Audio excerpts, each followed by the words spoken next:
Boa noite, Brasil, boa noite. Aqui Diego Casagrande conversando com vocês direto dos Estados Unidos. E o nosso tema desta noite é o filme Democracia em Vertigem, que foi lançado no meio do ano passado pela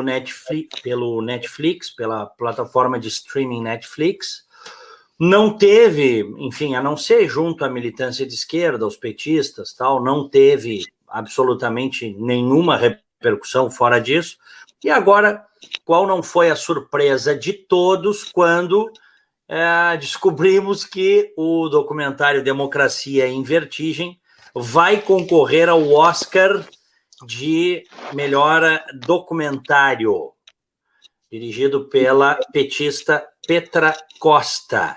Eu começo cumprimentando os convidados desta noite, começando com Glauco Fonseca, consultor empresarial. Glauco, boa noite.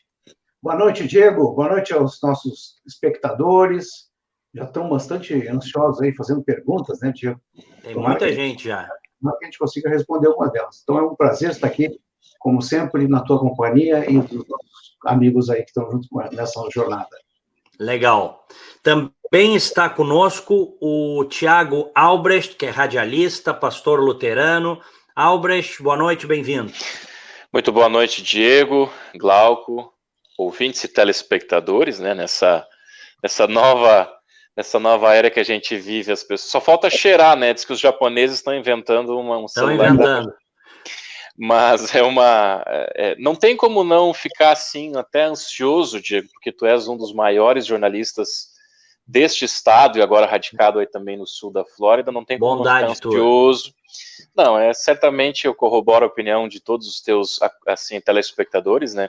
E não tem como a gente não ficar pensando, poxa, que as palavras que eu vou dizer tem que ser bem colocado, porque a gente sabe que o teu alcance é um canhão, realmente, como a gente diz no rádio, né? Então, é uma alegria muito grande estar contigo e rever aí o Glauco Fonseca, esse baita cara aí. Vamos ver vamos ver se a gente vai fazer o And the Oscar Goes aí. Bom, primeira coisa, tá? Eu quero saber o seguinte, tá? Pergunto a vocês, sejam muito francos. Glauco Fonseca, Democracia em Vertigem. Em seguida nós vamos falar e eu quero as análises de vocês. Democracia em Vertigem, que é o filme que traça a ascensão e queda do PT no Brasil sob o prisma petista, evidentemente. Daqui a pouco a gente vai falar, até tem algumas coisas engraçadíssimas, né? Eles colocam que o Moro, por exemplo, foi treinado nos Estados Unidos, de certo, para derrubar o PT, né? Eles falam isso no documentário. Bom, mas Glauco Fonseca, bem objetivamente e sinceramente, como é característica tua, este documentário Democracia em Vertigem tem chance de ganhar o Oscar de documentário? Bom, começa que estatisticamente tem 20% de chance. São 5 concorrentes. Tá? Ele concorre com um documentário, dois são da Netflix, que é esse da Democracia em Vertigem, e um outro que é produzido pela empresa dos Obama, Higher Ground, né? O documentário American Factory, fábrica americana. Nós vamos falando sobre eles ao longo do programa. Então, o primeiro concorrente desse muito forte é o American Factory. Isso, para mim, já reduz as chances do Democracia em Vertigem para, vamos lá, 10%. Agora, tem um documentário ali que eu assisti metade dele hoje à tarde, chamado For Sama. Para mim, esse vai ser o vitorioso. Então, assim, lutar contra os Obama até não é novidade, que já, digamos, os Obama largam 40% nesse documentário American Factory, que é interessante, mas ele é perturbador. Quando tu vê assim, o espírito imperialista chinês entrando nos Estados Unidos, pegando uma fábrica fechada, reabrindo e tentando colonizar, digamos assim, os americanos, né? Assustadora. Eu digo assim, uma coisa é tu ir para a China e ver como é que os chineses fazem na China. Outra coisa é tu ver como é que os chineses estão querendo fazer no mundo, né? E sem papas na língua. Então, esse documentário é um documentário forte, esse American Factory, que é produzido pela Michelle e pelo Barack Obama. Então é o seguinte, eu diria o seguinte, que eu vou chamar aqui, Diego, de essa peça póstuma de propaganda. Peça póstuma de propaganda, que chamada Democracia em Vertigem, que eu também tive digamos assim, a sensibilidade de assistir 15 minutos, que não aguentei mais, tá? Ele tem, na minha opinião, menos de 10% de chance. Mas a única chance que ele tem é política. A única chance que ele tem é política. Agora, se não fosse o documentário For Sama. For Sama é um documentário de uma síria, em Alepo, e ela engravida e tem uma filha chamada Sama. É de arrepiar o documentário. Não tem como. Quer dizer, não obstante o fato de ser uma peça póstuma de propaganda, não ser um documentário feito por essa moça que não tem experiência, ela está fazendo pecinha de propaganda. A Petra Costa é muito bonitinha, mas ela é ela é neta dos Andrade Gutierrez. Vamos falar disso, mas eu te pergunto o seguinte: 10% de chance tu achas que tem? Menos de 10%. Menos de 10% de chance de ganhar o Oscar de documentário. Qual é a tua opinião sobre isso, Thiago Albrecht? Olha, eu não tenho como fazer uma análise assim tão profunda como o Glauco fez, até porque eu não assisti aos outros documentários, assisti a Democracia em Vertigem.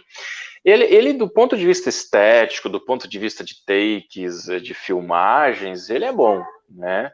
Inclusive, a produtora ela tem ângulos lá de dentro, quando a Dilma tá para ir para degola e tal. Então, do ponto de vista artístico, não se pode dizer que é uma má produção, né? Mas como essa não é muito a minha área, eu sou mais um pitaqueiro nesse ponto, eu gostaria de abordar mais a questão política, eu acho que tem muita chance, né? Porque reforça a narrativa de golpe, nós temos um governo de direita no Brasil, a gente sabe que acabou bastante também aí a questão dos arregos de leis Rouanet, lei de incentivo isso e aquilo, então, como secou a fonte, eles precisam criar uma narrativa até para justificar algumas coisas.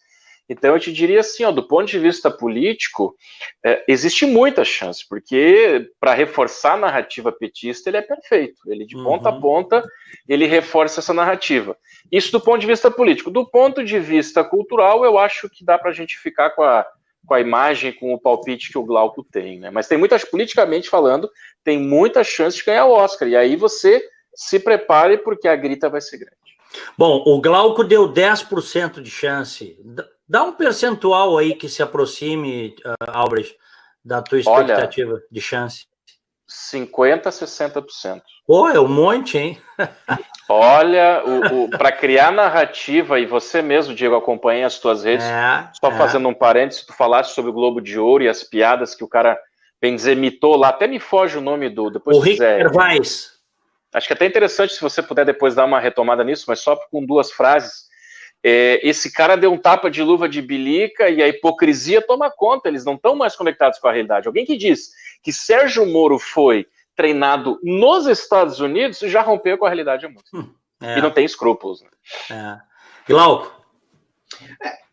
Acho que é importante que a gente entenda que, sob o ponto de vista político, lá, ninguém sabe que a gente existe. Isso é muito importante. O Diego pode me corrigir se eu estiver errado. Sob o ponto de vista político, quando houve o episódio do impeachment da Dilma e depois a prisão do Lula, se achava que ia ter aquela espuma toda, aquela fumaceira, não houve nada. Né? Então, o documentário, na verdade, ele é morno. E isso ele é fidedigno. Ele revela aquela tepidez, não houve esquentamento de ânimos, não teve problemas nas ruas, né? Mostra aquelas cenas deprimentes prévias à prisão do Lula, se embebedando, né? É muito deprimente tu ver que o Brasil foi governado por aquela gente ali. Então, do ponto de vista político, Thiago, pode que se consiga lá fora fazer esse trabalho, porque, afinal de contas, o documentário é da Netflix. Tá? A Netflix é a que mais cresce hoje dentro do ambiente cinematográfico. Né? Para você ter uma ideia, os filmes que estão concorrendo ao Oscar, Pelo menos 2 ou 3 deles são produzidos pela Netflix. Não, e Glauco, importante isso que tu estás colocando, porque no Golden Globe Awards, no Globo de Ouro, a Netflix dominou, assim, disparado em relação aos demais. Ou seja, eles não estão apenas cacifados no número de filmes produzidos, eles estão cacifados no lobby dos seus filmes também. Sem contar, e esse é o ponto que eu pego, não que eu acho que o Brasil seja notícia diária, mas a comunidade artística de produção, de atores, ela é bastante unida na narrativa. Este é o meu ponto, entendeu? Não é nem assim a questão, agora vai haver um golpe, houve um golpe no Brasil e o mundo vai estar a par disso. Não, é no sentido de que a classe é unida, desconectada de uma realidade da maioria dos brasileiros. Basta ver aí o que, por exemplo, o Porta dos Fundos fez, ou outro tipo de gente acaba produzindo por aí. Mas o meu ponto é esse, reforça a narrativa. O sistema, o establishment foi muito abalado por Donald Trump, pela eleição dele, pela eleição do Bolsonaro, tem aquele rapaz de direita na Ucrânia também. Na Europa há alguns movimentos também de direita, até de extrema direita. Esse é o meu ponto. Eles precisam se defender, e dando um Oscar para uma narrativa dessa, porque eles podem pintar o Bolsonaro, o Trump brasileira, esse tipo de narrativa cai muito bem, obrigado, e um Oscar para uma narrativa dessa seria como passar um pano e fazer brilhar alguns dos últimos cartuchos que eles têm, na verdade. Olha aqui, ó, eu levantei aqui nos últimos Golden Globe Awards, Netflix teve 75 indicações e ganhou 12, imagina. Nós estamos falando de uma plataforma de streaming. Ela está hoje, Glauco, Albrecht e os nossos queridos espectadores aí, ouvintes, o Netflix hoje, ele está tão ou mais poderoso do que os grandes estúdios do cinema em Hollywood. E vamos lembrar que este documentário, Democracia em Vertigem, que é um documentário absolutamente petista, a narrativa ela é totalmente sob o prisma destes que saquearam o país, que deixaram o país em frangalhos, essa é a verdade. Só que é do Netflix, e por isso, Glauco, que o Albrecht fala uma coisa que eu não tenho como discordar. Tecnicamente falando, o filme é muito bem construído, muito bem construído. Eles, inclusive, pegaram imagens do Lula da época de sindicalista, imagens em filme, eles digitalizaram essas imagens, eles fizeram uma bruxaria ali, bruxaria ali para emplacar uma mentira, uma narrativa mentirosa de que a Dilma caiu porque estava enfrentando o poder, quando, na verdade, ela estava no centro do poder, roubando junto com o poder, eles, né, a estrutura petista. E eles tiveram, só sobre essa parte técnica, eles tiveram acesso lá aos bastidores do Senado. Você vê takes com a Gleisi Hoffmann, com aquele lá dos caras pintados que não se elegeu, agora me fugiu o nome, que era senador pelo Lindbergh Farias. Então, do ponto de vista documental, não entrando, até para o pessoal que está assistindo aí, veja bem, não entrando no mérito, mas na forma do documentário, takes, construção, sequência lógica, o documentário, de fato, é padrão Netflix, isso não tem a menor dúvida. Acho que por exemplo, hoje em dia, os filmes brasileiros já estão assim com melhor edição de som, melhor captação de som. Isso, tecnicamente, a gente hoje não está muito distante.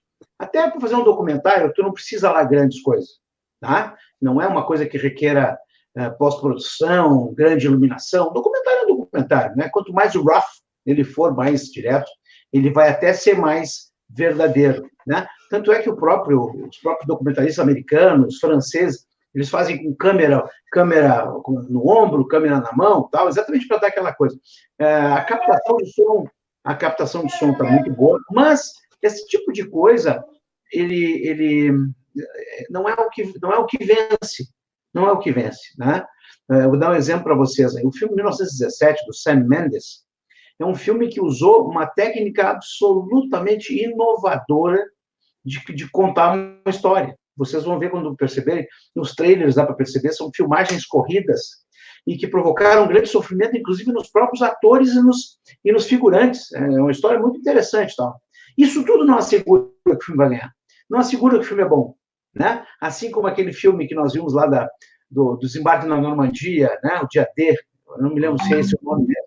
Tudo prometia ser um grande filme, quando o filme, no final da história, não foi bom, porque falta alguma coisa, falta um detalhe, falta um talento.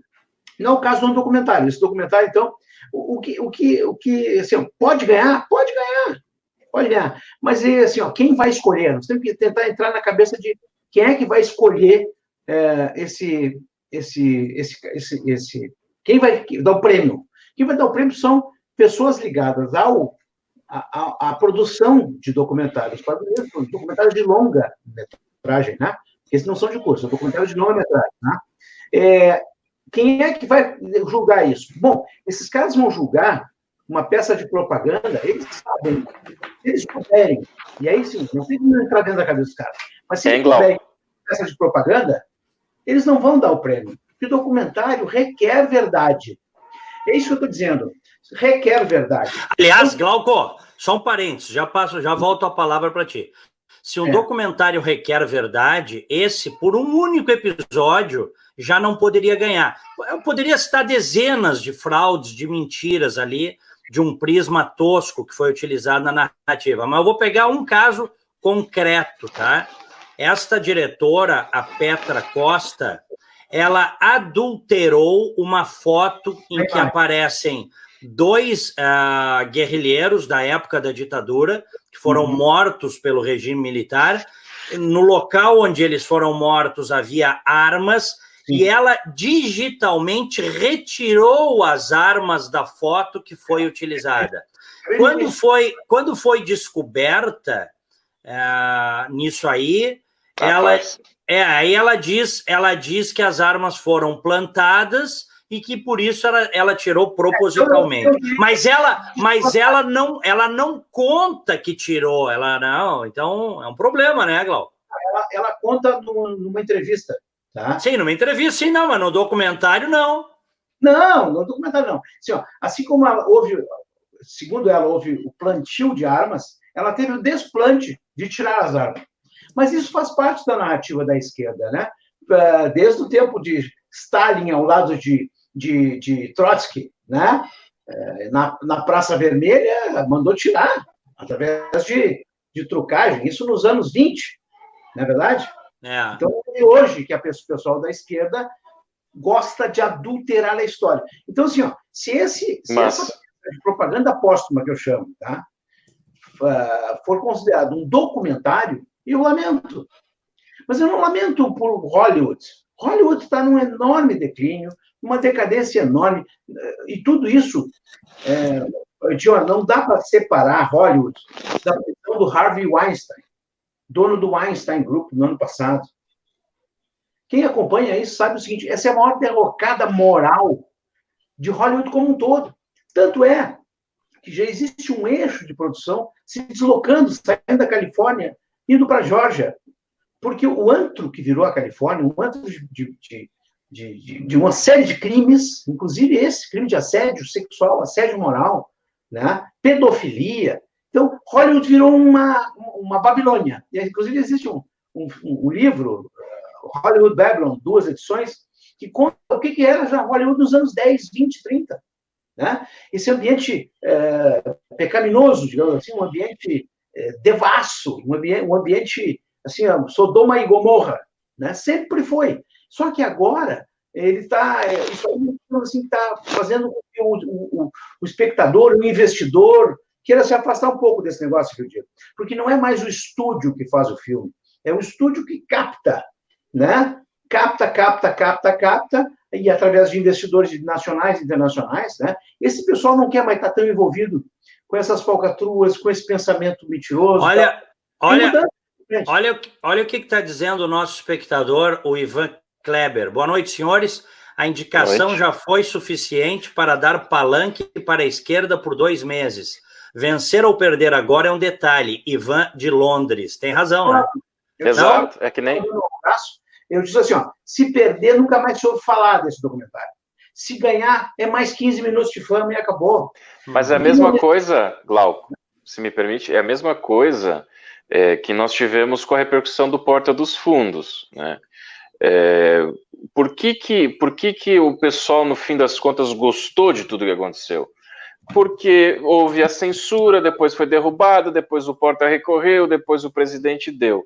Tudo isso foi mídia grátis, porque absolutamente todos os portais deram. Agora, se vai ofender alguém, não interessa, é a mesma coisa, esse é o que o rapaz aqui, o nosso telespectador, pontua, é muito verdade. Quer dizer, um documentário, ele pega uma tese e destrincha essa tese, não necessariamente essa tese é verdadeira. Você tem milhares de documentários, você tem documentários sobre a vida das prostitutas, sobre a vida dos monges, sobre a vida dos essênios, enfim, você pega uma tese e faz um documentário. Até alguém escreveu aí no Facebook, achei algo muito engraçado, viu, Glauco e Diego? Ao menos Democracia em Vertigem tem um final feliz. Alguém no Face comentou aí, depois tem que puxar o nome. É um documentário com final feliz. Eles estão presos no final, né? Tem isso, né? O bandido também é preso no final, sofre as perdas. Né? É o seguinte, porque para quem não assistiu este documentário petista, né, que é um documentário petista, não resta dúvida, a narrativa, a linguagem, a estética e até as manipulações da própria verdade são tipicamente petistas, né? Isso eles fazem como ninguém. Quem assistiu viu que a coisa termina com o Lula preso e a eleição de Jair Bolsonaro. É assim que termina. Uma coisa que eu digo para vocês, eu acho que é muito mentirosa no documentário dessa senhora Petra Costa, Democracia em Vertigem. Eu achei muito mentiroso, que eu gostaria de ouvir vocês, Glauco e Tiago Albrecht. Ela está passando a ideia de que nós estamos às portas de um regime totalitário, às portas de uma ditadura. E aí eu te digo o seguinte, Glauco, tu tinhas me dito, o americano não dá a mínima. É verdade, se fosse, tá? Na Europa, o Oscar, eu diria que estavam com a mão na taça, porque o europeu é mais sensível para esse tipo de narrativa sul-americana, embora o lobby esquerdista, petista, esquerdista, já chegou aqui nos Estados Unidos, viu? Não vamos esquecer que nós tivemos deputados e senadores do Partido Democrata assinando carta em favor do Lula, quando ele foi preso. Então, eles fizeram chegar aqui essa narrativa mentirosa. Quer dizer, os caras roubaram o país, saquearam o país. É curioso que, logo no início da história do governo do PT, ela disse, e daí veio o mensalão. Aí eu pensei assim, bom, ela vai ter a dignidade de entrar um pouquinho no mensalão para contar, né? Como é que o PT, num primeiro momento, comprou consciências na boca do caixa, com dinheiro vivo. Teve deputado e senador que foi na boca do caixa pegar o dinheirinho. Só que isso não deu certo. Mas ela não, ela ficou só nessa frase, aí veio o mensalão. E aí ela já pula para a narrativa seguinte, né? Hein? Então, coincidentemente, o cara que deu origem ao nome dela... Glauco, deixa eu só te perguntar uma coisa. Tu tens microfone aí? O microfone tá ruim, Tá um pouquinho distante só o som, mas não muita coisa, mas só pra gente... Deixa eu ver se melhorou. Caprichar. Isso. Melhorou agora? Melhorou. Falar mais perto fica melhor. Mais pertinho aqui, né? Bom, primeiro que nós temos que ver que isso não é um documentário, isso é um mockumentary. Os americanos chamam de documentário falso. Tá? Isso é um mockumentary, não é um documentário verdadeiro. Tá? Então, só pelo fato de ele não ser um documentário verdadeiro, ele já não deveria estar concorrendo, né? Porque ele é uma peça de ficção póstuma, como eu chamo. Né? Ele é um documentário de ficção póstuma. Ele já morreu, o assunto já era. Dilma já é história, o Lula circulando por aí já é história, e já é piada de mau gosto. Né? Mas A Petra, essa moça, se eu não me engano, ela foi, o nome dela, Petra, vem de Pedro Pomar, tá? É um político que fundou o Partido Comunista do Brasil, que a mãe dela era fã do Pedro Pomar, entendeu? Então, deu o nome Petra em homenagem ao Pedro Pomar. Eu não tenho aqui qual é a relação do Pedro Pomar com o Walter Pomar. Mas o Walter Pomar, filho do Pedro Pomar, ou parente do Pedro Pomar, porque deve ser por causa do sobrenome Pomar, né? Mas eu vou checar aqui. Estava no mensalão. Assim como quem montou o mensalão foi o José Dirceu. O Sola também não comenta no filme. Né? Ela não comenta o saque da Petrobras, o maior roubo da história. Tudo ela não comenta. Ela fala aquilo como se fosse manipulação da imprensa, manipulação da direita, sabe-se lá de quem, mediúnica, entendeu? Então é uma peça mentirosa de ficção que se usa. Eu vou dizer uma coisa: os americanos que lidam com esse tipo de coisas não são bobos. Eles não são bobos. A gente não pode achar que porque é um documentário político de esquerda já ganhou. Não, mas não tem chance. E outra, é importante ver as outras peças. Tem 3 outros documentários. Além do documentário do Barack Obama e da Michelle, que fala sobre a fábrica americana que passa a ser chinesa, né? Vale a pena ver. É assustador, porque dizem, o colonialismo do Ocidente. Vai ver como é que é o colonialismo chinês, para ver como é que é. Lógico. Lógico. O colonialismo com viés comunista, opressor. Porque a primeira coisa que faz é acabar com o sindicato. Não pode ter sindicato. Aí os americanos dizem assim, como assim, cara? Pá?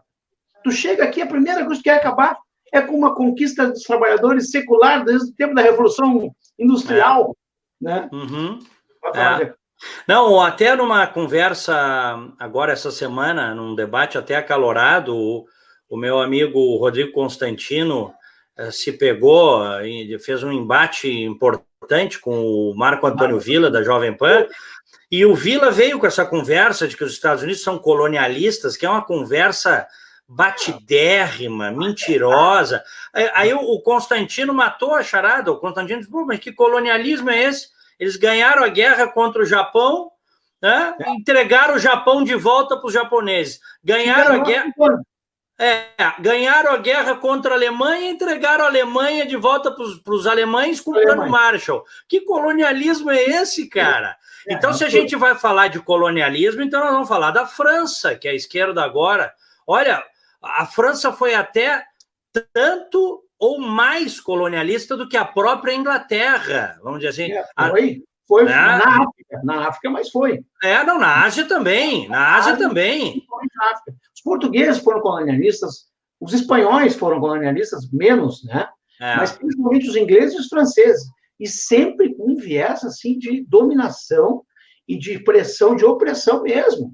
Quer dizer, o americano não tem nada a ver com isso. O americano não tem esse perfil. E ao contrário, é o país mais diverso, de maior diversidade humana, cultural e social do planeta. Olha aqui, ó. Deixa eu perguntar uma coisa aqui para vocês. Uma correção, Diego, só. Eu falei do Walter Pomar, petista, né? Sim. É sobrinho do Pedro Pomar, esse que aparece na foto no início do filme da Petra Costa. Eles são do mesmo Pomar, então. Tudo do mesmo Pomar. A maçãzinha podre. Olha aqui, ó. Essa moça Petra Costa, ela é neta do Andrade Gutierrez, só isso, tá? E aí aquela coisa que só tem não sei, olha, o Brasil tem no mundo todo, mas no Brasil tem mais ainda. O sujeito vira milionário, bilionário e quer brincar de ser comunista. Tu vê o Walter Salles Júnior, herdeiro do Unibanco, fazendo o filme do Che Guevara, esquerdista. Essa moça, herdeira da Andrade Gutierrez, neta do Andrade Gutierrez, petista, o que mostra, na verdade, essa é a verdade, tá? Que os empreiteiros e os políticos, andam assim, mancomunados. Empreiteiros e políticos de esquerda, é muito importante dizer isso, porque essa os empreiteiros sempre tiveram um envolvimento visceral com a política, mas eles deitaram e rolaram quando o PT assumiu. Isso é muito importante. Era antes uma coisa velada, ruim, que era uma coisa disse-me-disse. Porque o fulano é corrupto, mas não está provado. Então. Não, com o PT no poder, essa gente deitou e rolou, Diego. Deitou e rolou, e no governo da Dilma, o Lula fazendo périplos de jatinho pelo mundo, oferecendo dinheiro do BNDES. Entendeu? Como é que pode essa gente não ver a verdade que está caída aos pés delas? Esse sujeito era um bandido, ladrão, sem vergonha, e a Dilma, uma pateta, e acima de tudo, uma corrupta, né? Que do tipo assim, vou fazer de conta que eu não vi que estão roubando, né? Que é mais ou menos assim, né? Eu não roubo, mas deixo roubar. Deixava roubar. Só a história de Pasadena. Se for contar a história de Pasadena, uma refinaria que custava 46 milhões de dólares e o Brasil pagou mais de 1,5 bilhão de dólares. Só isso já poria metade desse, 100% do partido na cadeia, para não sair nunca mais. Mas eles não dão bola para isso, Diego. Eles acham que isso é coisa do imperialismo americano, é coisa do Moro. Para que prender? Né? Para que prender? E agora acham que o Lula vai disputar a eleição em 2022. Onde é que essa gente está na cabeça? O que esse gente tem na cabeça? Entendeu? Então, eles começam a fazer uma narrativa mentirosa sobre uma narrativa mentirosa para ver se intercala e anula as duas. Uhum. Essa é a jogada. Eu tenho uma história safada, ordinária, mentirosa, sem vergonha, criminosa. Então, agora eu tenho que ter uma narrativa criminosa, uma narrativa que edulcore e enfeite tudo isso, para ver se ali na frente eu confundo as pessoas. É tudo peça de propaganda que deixaria Goebbels vermelho de vergonha. Tiago? Não, eu ia dizer que essa história toda, na verdade, a gente pode até ver um ponto positivo, porque me parece que o brasileiro, o afegão médio, como dizem por aí, o brasileiro médio, ele não compra mais de barbada certas narrativas, e tu sabes que isso se deve muito às redes sociais, e fazendo um parênteses aqui, uma análise particular, essa é a grande diferença da Venezuela para o Brasil, e por isso nós não viramos uma Venezuela, apesar de correr risco, e conseguimos sair dessa. O golpe na Venezuela foi dado pelo Chávez antes da internet, assim, do ponto de vista disseminado. Claro. Então ele conseguiu abafar, ele conseguiu sufocar as fontes. No Brasil tentaram, vamos dizer assim, dar um golpe institucional, se perpetuando no poder, comprando o diabo e todo mundo, né? Mas a grande virtude nossa foi que as redes sociais já estavam a plenos pulmões, digamos assim. Então, o ponto positivo, eu não vejo assim o brasileiro médio comprando essa narrativa, né? Esse documentário, quem é que repercutiu positivamente? Lula, Dilma, Gleisi Hoffmann, quer dizer, só a caterva, quer dizer, ele não permeia o imaginário coletivo da população, quer dizer, a gente já conseguiu chegar num estágio, se não todos, estamos longe de 100% dos brasileiros, mas o inconsciente coletivo da média dos brasileiros já sabe que dizer que Sérgio Moro foi treinado nos Estados Unidos, ou como lembrou aí um ouvinte, apareceu na tela agora há pouco, o documentário começa dizendo que só prendeu petista, quer dizer, só não prenderam o Aécio porque o PT não deixou no plenário. Não vamos esquecer aquela votação de que o Aécio tinha a voz de prisão, só que o mandado de prisão, só que era o Senado que deveria dizer ou não. E Lindbergh Farias, Gleisi Hoffmann e Caterva votaram a favor. Quer dizer, eu acho que nós evoluímos. Eu acho que o Brasil está evoluindo. Muito bem. Deixa eu colocar uma outra questão aqui para vocês, Glauco Fonseca e Tiago Albrecht, agradecendo aos mais de 500 espectadores aí nas duas plataformas, e também o pessoal que está nos ouvindo, que vai nos ouvir depois no SoundCloud e no Spotify. Eles estão tentando emplacar agora essa narrativa de que o Brasil está às portas de um abismo, de que o Brasil está caindo, né? Essa é a tentativa, é a última chance da esquerda brasileira, vamos dizer assim, porque a gente já falou algumas vezes, eu já conversei inclusive com vocês, e eu coloco isso nos meus espaços de rádio, A gente sabe que o presidente não é perfeito, o novo presidente do país, ele não é perfeito, ele também, como qualquer um, é passível de críticas, mas o país está inegavelmente melhor do que estava, mas não tem assim, ó, não tem grau de comparação, nenhum grau de comparação. A narrativa que a esquerda tem tentado emplacar é de que o país está pior e de que o país está à beira do precipício. Isto tem chance de pegar ou não, Glauco Fonseca? Diego, vamos pegar primeiro um conjunto, para responder tem que pegar o conjunto da América do Sul, tá? Pegar, por exemplo, Venezuela, situação hoje da Argentina, a inflação galopante na Argentina, a inflação, e aí pegar os cenários de Chile, dessas intentonas comunistas no Chile, e também a deposição do Evo Morales, né? A vitória da centro-direita na Colômbia, levando em conta toda essa massa disforme que nós temos hoje na América do Sul, o Brasil lidera e ponteia como um ambiente propício à prosperidade, à melhoria da qualidade de vida, digamos, um salto de qualidade, um quantum de qualidade, de qualidade em termos de geração de emprego, tecnologia. O Brasil está andando e os americanos eles só percebem, Diego, que o Brasil está andando porque não está vendo no Brasil o que está vendo na Argentina, na Venezuela, etc. É uma espécie de uma visão ao contrário, assim. E se nada está acontecendo de ruim no Brasil, eu não tenho ouvido falar de notícia ruim no Brasil, o Brasil vai muito bem, obrigado. Essa é mais ou menos a visão. E vou dizer mais.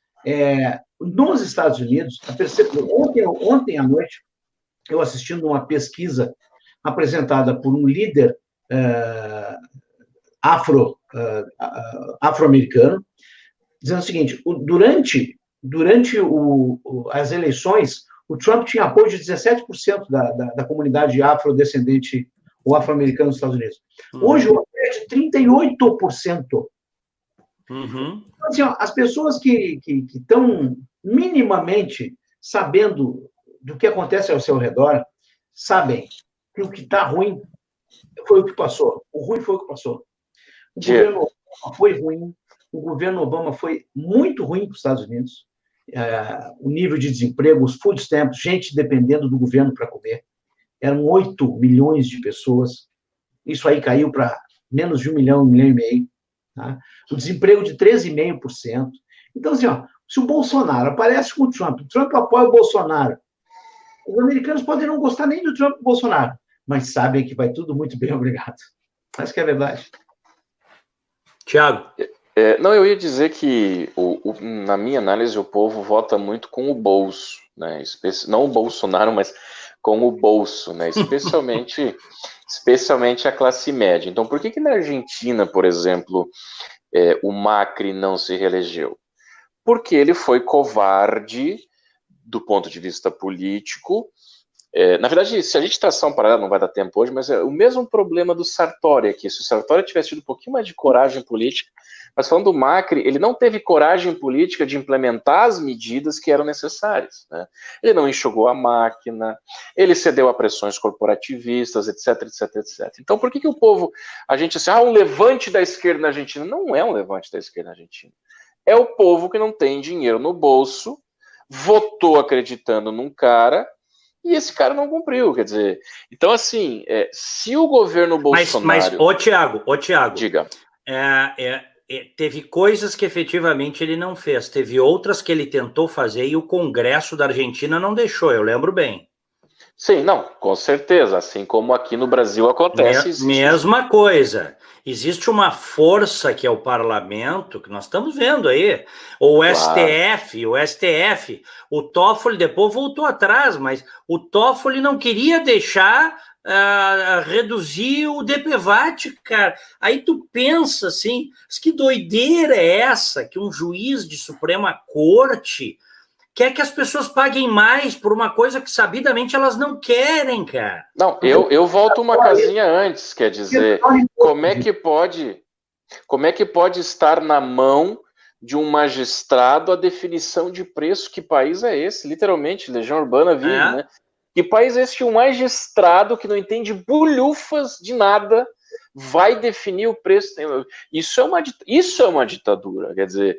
Mas só para finalizar, então, assim, ó, o grande mérito do governo Bolsonaro é o time de ministros. Eu conheço pessoalmente alguns deles.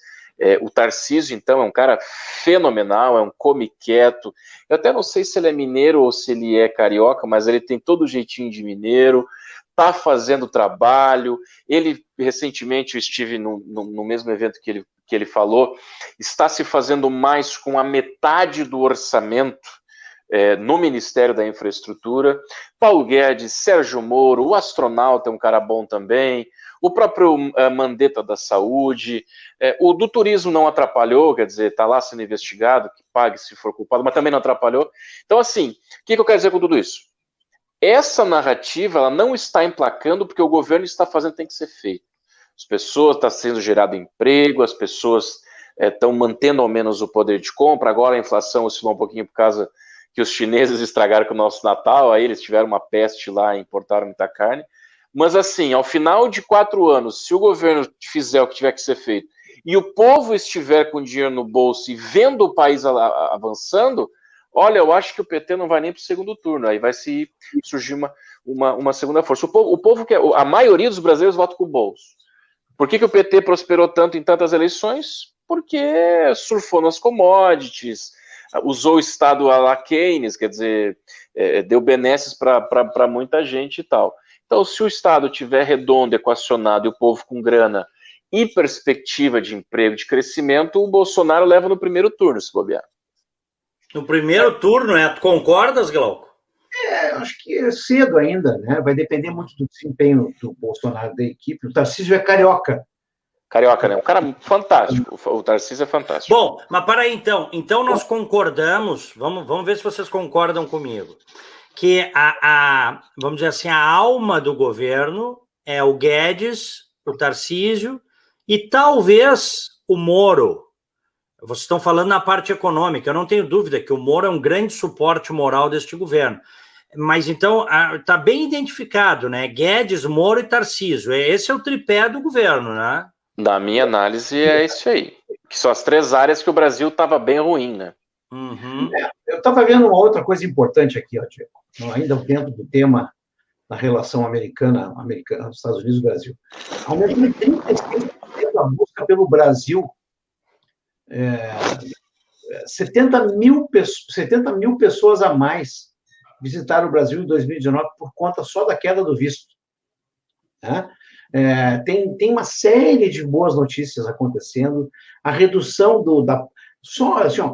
a redução da pauta do governo no que diz respeito à corrupção, quer dizer, a despeito das traquinagens aí do filho do Bolsonaro, que realmente preocupa, porque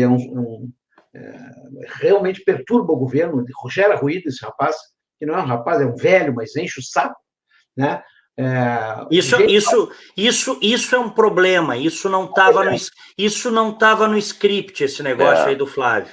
É o calcanhar de Aquiles, né? O Bolsonaro, quer dizer, nem tinha falado, mas era no Carlos. Mas tem o Flávio. O Carluxo. Esses caras já tinham que estar fora, já tinham que estar em outra área, deixando o pai governar sem a presença dele, já tinham que ter renunciado, etc. Mas, enfim. Mas tudo isso é o seguinte, voltando à percepção do Brasil lá fora. A percepção do Brasil lá fora não é a percepção que os caras que vão julgar documentários têm a respeito dos cinco documentários que fazem parte da nominata final. Tá? Esses caras vão julgar questões de verdade, né? Porque se tu pegar os outros documentários que eu assisti, parte deles, fazendo o tema de casa aí do Diego do teu chamado, a história da American Factory é verdadeira. A história da Macedônia, tem um documentário macedônio muito interessante sobre produção de mel, que é um povo que a gente nem imaginava que existisse. Muito interessante. Honey, não sei o que, daqui a pouco eu me lembro o nome. Tem esse documentário sobre Forsama, que é a menina que nasce nos escombros de Alepo. E tem uma cena arrepiante que mostra assim, as explosões, a menina, a própria mãe diz assim, a Sama não dá bola para as bombas. Ela não se preocupa mais, é tanta bomba, é tanta explosão, que a menina continua sorrindo. Então, tem esse documentário belíssimo, verdadeiro, sobre essa menina. Tem um documentário sobre um hospital subterrâneo. Os caras montaram um hospital subterrâneo na Síria, não me lembro qual cidade. E o documentário se passa dentro desse hospital. Então, nós temos, assim, uma fábrica americana invadida pela China, que é um impacto cultural fantástico. 2 documentários na Síria. Um sobre uma menina que nasce no meio da guerra, o outro sobre um hospital subterrâneo. Um documentário excelente sobre um povo na Macedônia que vive do cultivo de mel. Inclusive, assim, cultivo de mel no meio das rochas. Não é aquelas coisas assim, elaboradas, é no meio de rochas em montanhas perigosíssimas. Eles vão lá, aí isso é que eles fazem? Eles tiram a metade dos favos e dizem assim, a metade é de quem fez. A metade, uma parte nós tiramos. Então, aí tu pega essas 4 joias documentais e compara com esse lixo da Petra Costa, que é uma militantezinha de 36 anos, uma menina que certamente nunca andou num ônibus, não sabe o que é pegar um ônibus, não sabe o que é passar fome, não tem a menor ideia do que significa trabalhar de verdade, com certeza, não. Entendeu? É uma farsa. Então é o seguinte, aí pode ganhar? Pode ganhar. Ganhou o Michael Moore várias vezes, né, Diego? Esse é o enganador mor, né? O Michael Moore. Ele fez parte e ganhou. Né? O Michael Moore que tu está citando aí, Glauco, os caras já escreveram um livro, tem um livro enorme sobre as coisas fake que ele montou nos, entre aspas, documentários dele, né? Naquele documentário, Thiago, Glauco e espectadores, sobre Columbine, Isso. E ele entra num banco e abre uma conta e pega uma espingarda, né? E aí, porque abria a conta no banco, ganhava uma arma, num dos estados do norte lá. E aí só que ele trata isso no documentário como se o cara tivesse feito tudo isso em meia hora, e não foi. Eles fizeram um background checking, levou tempo para abrir a conta, tal. Mas no documentário foi como se fosse assim, ó. Então, são essas pequenas artimanhas narrativas que, na verdade, são grandes mentiras. São grandes mentiras. Mas aí entra o que eu havia falado antes. Graças às redes sociais, por exemplo, olha o que nós estamos fazendo aqui. Na Venezuela, para não dizer impossível, isso é muito difícil. Então, eles criam essa narrativa na imprensa, na grande imprensa, e ao contraponto. Eu acho que essa é a grande virtude, até para corroborar com aquilo que eu estava dizendo antes. Glauco Fonseca, obrigado pela presença. Obrigado, e quero deixar só uma frase final aí para os nossos amigos que nos acompanharam. Assim, se essa porcaria ganhar, tudo bem, só vai comprovar a queda técnica, moral e artística de Hollywood como um todo. Nada mais. De resto, as chances desse falso documentário ganhar... Mas não, embora tu tenhas dado no início 10% de chance, não te surpreenderá se ganhar, né? Não me surpreenderá pelo fato da degenerescência genérica e geral do ambiente do cinema americano. Me afoguei agora com essas 3 palavras aí. É verdade. Assim, ó, o cinema americano, gente, se vocês pegarem os fatos ocorridos ao longo desses últimos 3, 4 anos, as manifestações dos grandes artistas, Meryl Streep, Robert De Niro. Robert De Niro dizendo que eu quero matar o Donald Trump. Disse na televisão ao vivo americana. Eles estão num desespero, num pânico, não só porque o Trump ganhou e eles não aceitaram o resultado da eleição, mas porque eles sabem que o Donald Trump vai passear agora na reeleição. Vai passear, né? E que os Estados Unidos vão viver o melhor momento da sua história, como já está vivendo, do ponto de vista político-econômico, né? E, inclusive, no cenário internacional, não vamos nos iludir. A reviravolta que está vendo no Irã agora coloca uma coroa na cabeça do Donald Trump, como um mestre. Os caras queriam a cabeça do Trump pelo que aconteceu no Irã, no Iraque, na verdade. E, na verdade, o que está acontecendo? O povo iraniano está indo para a rua pedindo, nós queremos a intervenção americana aqui. Se acontecer uma reviravolta no Irã, consagra ainda mais o Trump. E isso tudo deixa Hollywood nervoso, deixa as redes nervosas. Basta ver os índices de audiência das televisões americanas em que a Fox News dispara. lá em cima e as outras lá embaixo. A CNN nem existe mais no seu ponto de vista de audiência. No aliás, Glauco, no site opiniãoecritica.com.br, nós colocamos na semana passada que a CNN teve de fazer, eu não vi isso na mídia brasileira, pode ser que tenha saído, tá? Mas o que aconteceu é o seguinte, a CNN teve de fazer um acordo na Justiça Federal Americana para indenizar um rapaz que foi vítima de uma fake news dela, CNN. 250 milhões de dólares de indenização. É um menino aqui. Não se sabe o valor. Ele tinha pedido, fizeram um acordo, o valor não foi divulgado, mas a CNN acabou, sob certo aspecto, condenada, porque ao acordar... E ele está com ações contra o Washington Post, contra, acho que The New York Times, eu tenho impressão, se não é a NBC, ele está com outras ações. Era um garoto conservador que foi hostilizado por um índio militante de esquerda americano. Era um militante de esquerda americano mesmo, não era índio, coisa nenhuma, tudo feito. Era isso, um grande abraço a todos. Fica aí que eu vou me despedir do Thiago também. Thiago, obrigado pela presença. Obrigado, Diego, obrigado, Glauco, obrigado, ouvintes e telespectadores.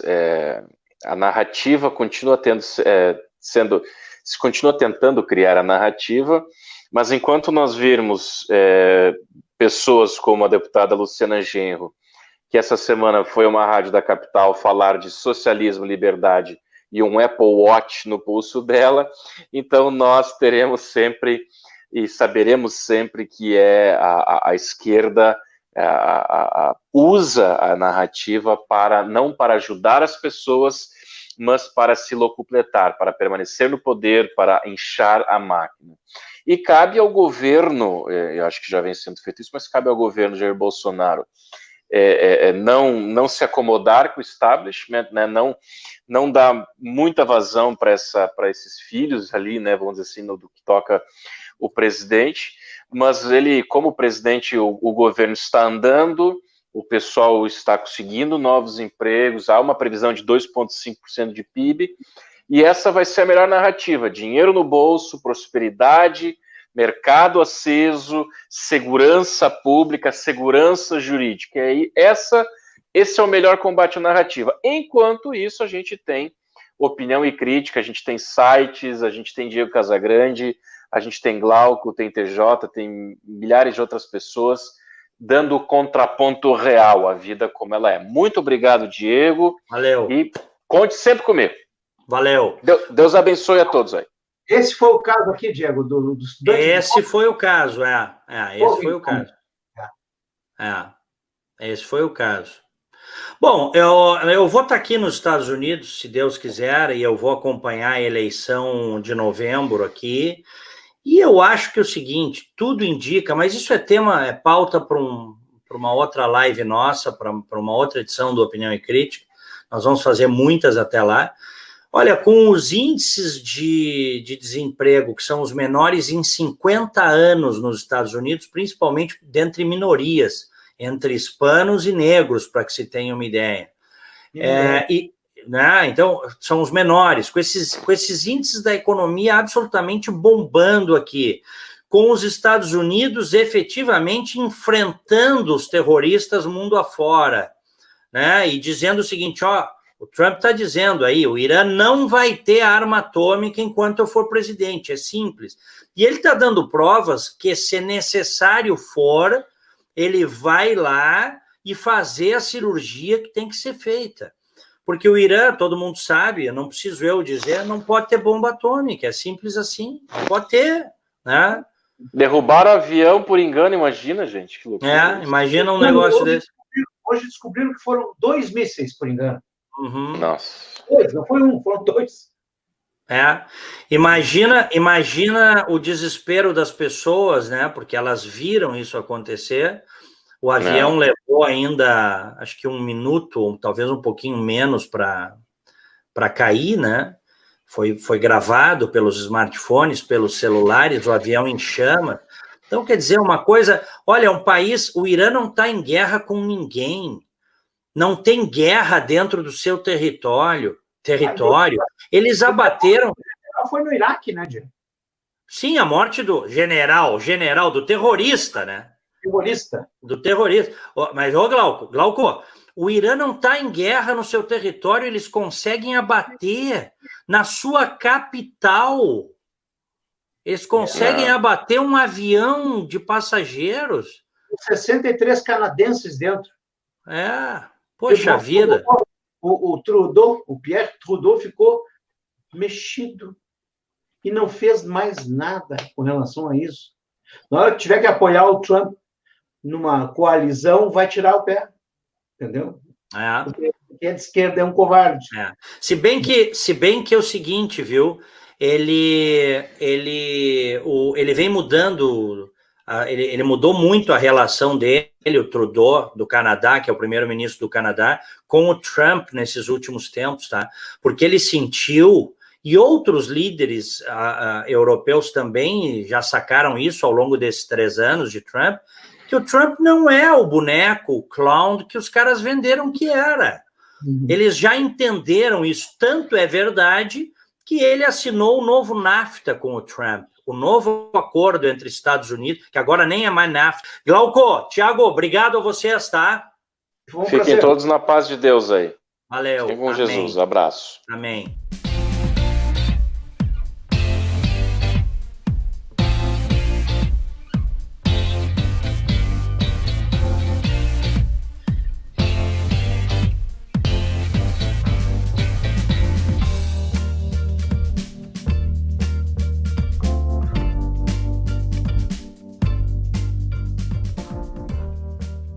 A Icatu Seguros é a maior seguradora independente do Brasil, em vida, previdência e capitalização. Incentivamos milhões de pessoas a buscar proteção e a planejar um futuro ativo e seguro. Nossos produtos estão disponíveis em todo o território nacional, através de diversos parceiros comerciais e corretores credenciados. Conte com a segurança de quem administra e protege o dinheiro de muita gente. Gente que sabe que o futuro começa hoje.